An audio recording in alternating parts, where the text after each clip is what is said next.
सबको लगता है प्रिंसेस होना मतलब फ्रीडम, पर कोई ये नहीं बताता कि ये एक केज जैसा फील होता है। और जो इंसान मुझे प्रोटेक्ट करने के लिए आया था, वही एक इंसान बन गया जिसे प्यार करना अलाउड नहीं था।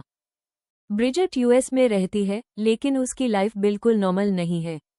उसका हर स्टेप मॉनिटर होता है, public appearances, behaviour, even friendships. अंदर से वो फील करती है कि वो अपनी लाइफ जी नहीं रही, सिर्फ एक रोल प्ले कर रही है। फिर आता है रिस लार्सन, नया बॉडीगार्ड, कोल्ड, कैलकुलेटेड, अनरीडेबल, कम बोलता है, और ब्रिजेट को एक इंसान नहीं, रिस्पॉन्सिबिलिटी समझता है। रिस स्ट्रिक्ट रूल सेट करता है, no unplanned outings, no risky situations, constant supervision. Bridget rebel करती है, छोटी छोटी रूल्स तोड़ती है, उसकी लिमिट्स टेस्ट करती है। साइकोलॉजी सिंपल है, ब्रिजेट चाहती है कंट्रोल अपनी लाइफ पे। रिस मानता है कंट्रोल हाई सेफ्टी है, और यही बन जाता है उनका पावर स्ट्रगल। एक दिन पब्लिक आउटिंग में डेंजर होता है, सिचुएशन सीरियस हो जाती है। रिस इंस्टेंटली रिएक्ट करता है, ब्रिजेट को शील्ड करता है, उसे बिना हेजिटेट किए सेफ जगह ले जाता है। पहली बार ब्रिजेट नोटिस करती है उसकी कैपेबिलिटी और उसकी सीरियस प्रोटेक्शन। धीरे धीरे उनकी बातचीत बढ़ने लगती है, late night talks, casual moments. Bridget notice करती है, रिस हर चीज ऑब्जर्व करता है और बिना बोले उसकी नीड्स समझ लेता है। फिर ब्रिजेट इम्पल्सिवली बाहर चली जाती है और ऑलमोस्ट किडनैप हो जाती है। रिस उससे बचाता है, फास्ट, अग्रेसिव, कंट्रोल्ड। बाद में वो और स्ट्रिक्ट हो जाता है। ब्रिजेट समझती है ये ईगो नहीं है, ये उसका फियर है फेल होने का। रिस अपना केयर दिखाता है, इनडायरेक्टली उसका स्ट्रेस कम करता है, उसका कंफर्ट इंश्योर करता है, हमेशा उस पर नजर रखता है। ब्रिजेट का पर्सपेक्टिव चेंज होता है, वो उसे सिर्फ गार्ड नहीं, एक इंसान के तरह देखने लगती है। रिस का पास सामने आता है, अब्यूसिव चाइल्डहुड, इमोशंस से डिस्टेंस, ट्रस्ट इश्यूज। वो कोल्ड नहीं है, वो बस हर्ट होने से डरता है। फिर सब कुछ चेंज हो जाता है।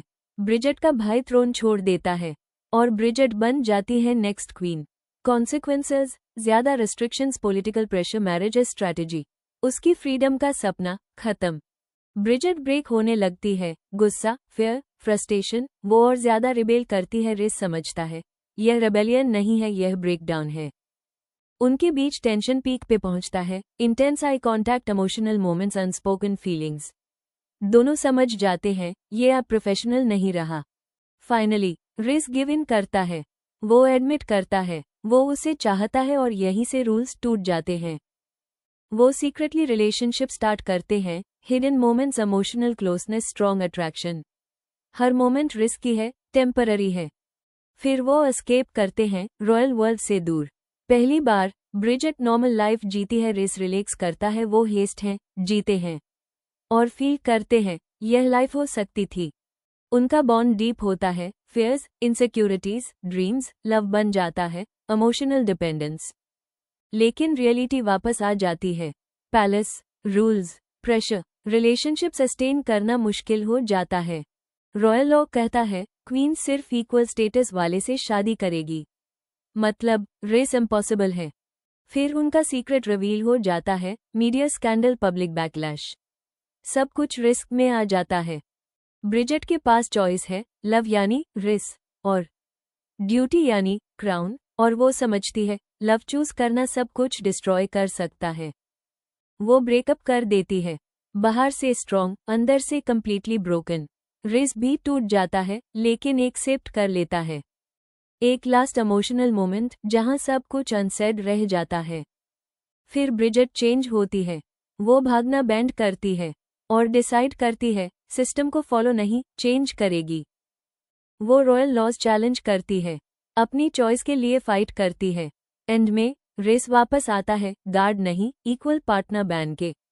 ब्रिजेट क्वीन बैन जाती है, लॉ चेंज होता है और वो ओपनली रेस को चूज करती है, क्योंकि लव और पावर ऑपोजिट नहीं होते, अगर स्ट्रॉन्ग हो तो दोनों साथ हो सकते हैं।